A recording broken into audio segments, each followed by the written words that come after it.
The members of parliament who voted to pass the Finance Bill 2024 against the chagrin of the people who elected them into office have no place to hide. Even in the print media, they are being described as faces of shame.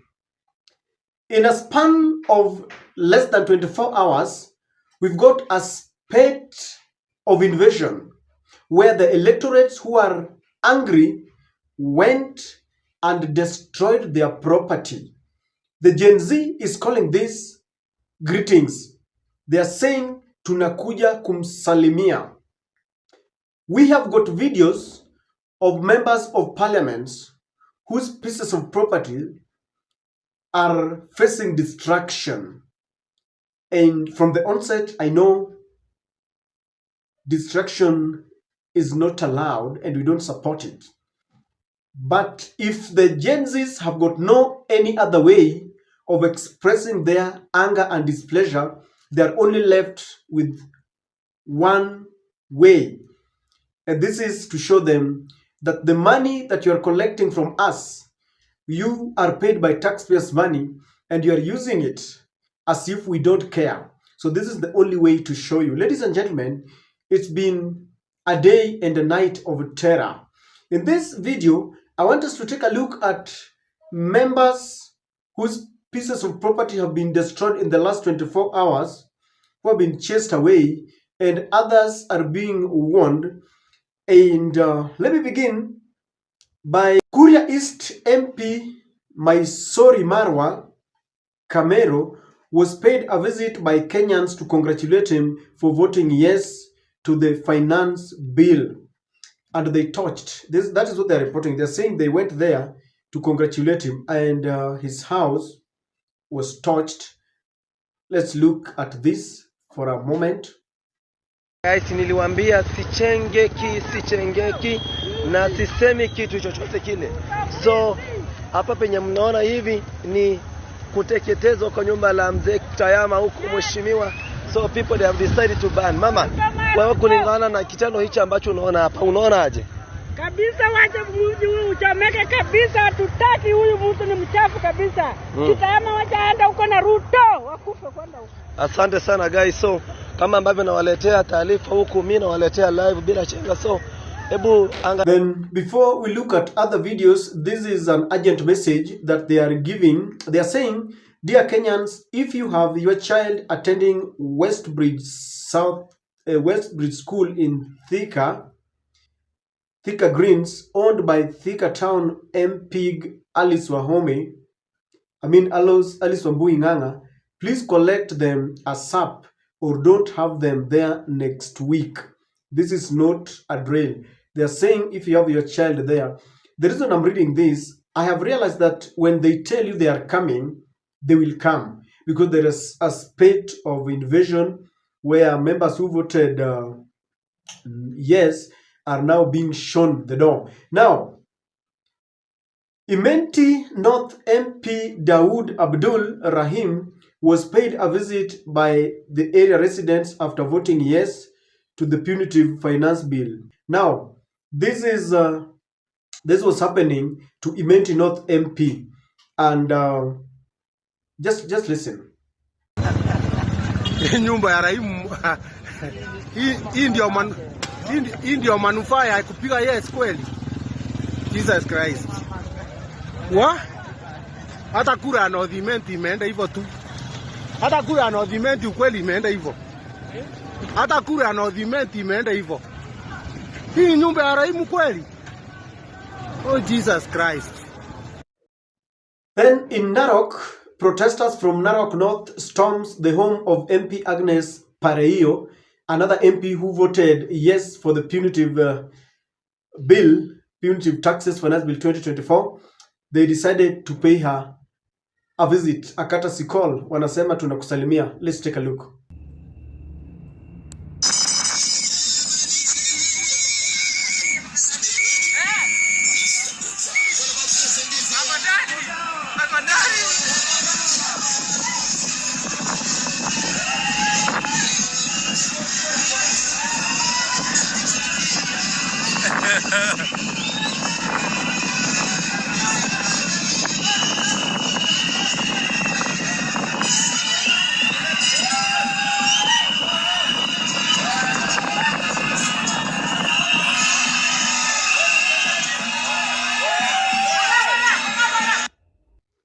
Then it was the turn for the Kimilili member of parliament, who is also an aspiring gubernatorial candidate in Bungoma next in 2027. It was his turn to be visited by the members who voted him in as a member of parliament, and the very, very people he wants to plunge him into the gubernatorial position. This is how it went. Sometimes you start at the bottom, but that doesn't mean that you can't make it to the top. I started with nothing but a dream, but it takes dedication, ambition, hard work to make your dreams come true. So I want you to ask yourself, are you challenging yourself? Like, nah, for real. Are you overcoming your fears? Are you being the best you can be at all times? If not, then you need to check yourself. Wasting your time watching other people succeed, scrolling down Facebook just wishing. Well, wishing ain't enough. If you want this, you gotta work until your back burns. And when it burns, keep working. And when that wave comes over the rail and breaks you down to your knees, get back. And to the majority chief whip in the National Assembly, Silvanus Osoro, they had a message for him, and this was the message, public notice, and they're telling Osoro, Silvanus Osoro, we, the undersigned representing concerned citizens, young professionals, and Gen Z, hereby notify you of our intent to peacefully occupy your residence and businesses as an act of protest. This action is in direct response to your recent statements regarding our protest, Reject Finance Bill 2024, and the derogatory remarks made towards the younger generations of our nation. Ladies and gentlemen, the list continues, and if we have to compile the list of members who have suffered either directly or indirectly, it will take some time. But then, ladies and gentlemen, I know people are divided on this. There are those people who are saying that the Gen Z protests were very cool, very calm, and were very peaceful, in accordance to the law, in accordance to how it is entrenched in the Constitution. And they are saying these are not the Gen Zs. But I want to tell you these are Gen Zs, and they are mad. I want us to look at only 3 reasons, because we have had members of parliament passing punitive laws. Because the role of a member of parliament, roles are 3. Representative, wanatuwakilisha pale wanapoenda pale, because we cannot occupy parliament in our millions. So we elect them, both at the national level and at the county level. They have always passed laws that are not good for us. But what is happening this time around, and what informs the decision behind all this burning of houses and destruction of properties and chasing of members of parliament? Because I understand most of them have run away from their rural homes. They are all in Nairobi, in those uplands in Karen and Woodley and Runda and all, because that is where they live, and they have taken away their families. What exactly do you think is happening? We saw the Gen Z get into parliament, they destroyed things, and they were saying, wapi huyu Kimani chungwa?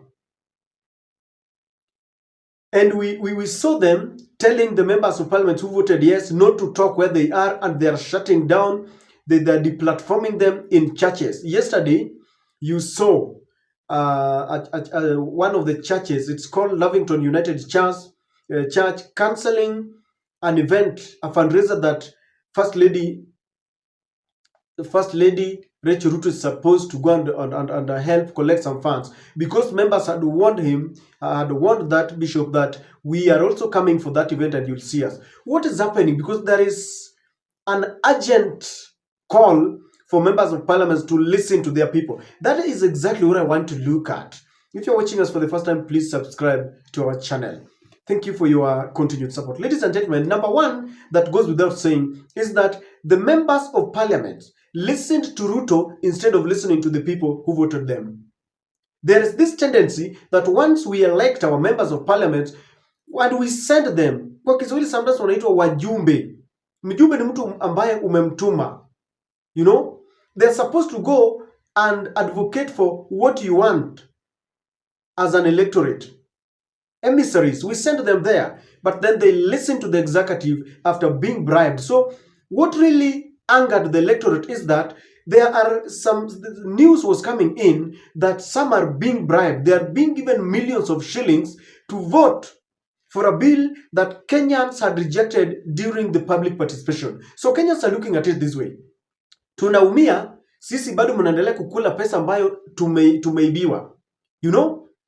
There is a lot of corruption. They take money. Then members of parliament are given this money to vote for a bill that we don't want. That is one of the reasons why Gen Z just got mad, and they said, for a very long time, we left our parents to do this. We left our brothers and sisters who are the generation millennial, and they could not do it. Now we want to do it on our own. We have no leader. We have no party. We have no tribe. This informs the decision to call on the MPs. And now wanawasalimia. That is number one. Ignoring their plight. Number two, the arrogance with which the MPs, were carrying themselves. I remember, notably, the majority leader in the National Assembly, Kimani Ichung'wah was telling them, hii yenyu mnafika jijini na Uber ama kwa Uber, mnachukua maselfie, you are cloud chasing, na alafu mnaingia pale KFC mkule manovu. And this angered them. When people are talking about serious matters, some members of parliament, after taking the money, they now start mocking, the Gen Z, and they got annoyed. And I remember, Kimani Ichung'wah was saying, mimi ndiye niliwaongoza wale wajumbe ambao walipiga yes. Yani he was chest thumping. In other words, mtadu. That is the worst question you can ask Gen Z. Mtadu. That is their language. And when you tell them, ni mimi niliwalead, when they are enraged, when they are angered, then they decided, we want to show you. That is number two. Voting, ignoring their plight, ignoring their views, then you do it very arrogantly. Number three, the choreographed plan to justify this in churches, in funerals, in gatherings. The Gen Z have studied the way politicians are behaving. They will do something very arrogantly. Then they will look for a forum, especially in churches. Ruto anawapenda. I voted yes kwa sababu kuna pesa ya CDF, nini. And the Gen Z got annoyed that these people think they can hoodwink them all the time. We've led a kind of politics where politics that is based on just deceiving our people. Political gimmicks. Unawaibia, wakati wa kura ikifika unapatia hiyo pesa, then they vote you. Gen Z saying things are different. We are not going to take the money. We are not going to listen to you. We are not going to entertain a situation where you now come and cheat. And this is what angered them. Kwa sababu wanachukuliwa kama mafala. That is their language. The members of parliament think that people are imbeciles. They do not know. That is why even the government spokesman is telling us that, maybe kuna nchi ambaye anaingilia hii story. That there could be other external forces. And they were pointing a finger, accusing finger at Russia. That maybe Russia now wants to overturn Ruto's government. And they do this, Mara, there are some people who are sponsoring these demonstrations. In other words, they are telling Gen Z that you cannot see for yourself. You can't see for yourselves because Gen Z is telling them, we don't want this bill because of 1, 2, 3. They are professionals. Then here you come and you're telling them, maybe kuna watu ambao wanapatia pesa. In other words, you're telling them, nyinyi hamwezi jionea. And this kind of belittling what Gen Z is talking about is what enraged them. Maybe finally, ladies and gentlemen, they are speaking directly to William Samoei Ruto. If there is one person who cheated Gen Z, who would winked and deceived them, was William Ruto. During 2022, before, during, and after elections, William Ruto stood on a platform not once. He accused Uhuru Kenyatta of neglecting the Gen Z, of neglecting the youth. He accused him of adding taxes. He promised them he would not add taxes. In fact, he was saying if if when he forms a government, it will be a government ya wale watu wa chini, the hustlers he called them. Then he comes back and he now starts telling them, I remember, for example, he was telling them that he will give them, there's going to be a fund called Hustlers Fund, and the Hustlers Fund was going to be free money without any interest. Once he was elected, he started asking, ulisikia wapi? Ni wapi utapata pesa ya bure? This kind of promises and then later you come and negate is what really vexed the Gen Z. And kept promises. You lie to them. Then you come back. I mean, mtu anakuona aje, by the way? How do you look at people when you know that I can cheat them today, tomorrow, a day after? And this is something that they wanted to change. And they're saying, we are changing this narrative. You remember when William Ruto was campaigning, he said, we are changing this narrative. The Gen Z is now doing it. We are changing this narrative. And last but not least, this is a pointer to tomorrow. Tomorrow is Sunday, and they will be in churches. The Gen Zs have said, tutawatembelea kwa hizo churches. Now they are dealing with the two parties. The bishop who invites you into the church, wanachukua nambari yake, they spread. And the people who have been invited, if they are a politician, they tell you tutakukujia. And it is serious. And these people are not joking around. Ladies and gentlemen, that is the situation in the country. Hawana pahali pa kujificha. And if there is something that I must summarize with, majuto ni majukuu. Regrets are grandchildren, they come later. They are worried. You know, this is, you've never seen them visiting Jalango. Jalango knew. At the final moment, he just said, reject the bill.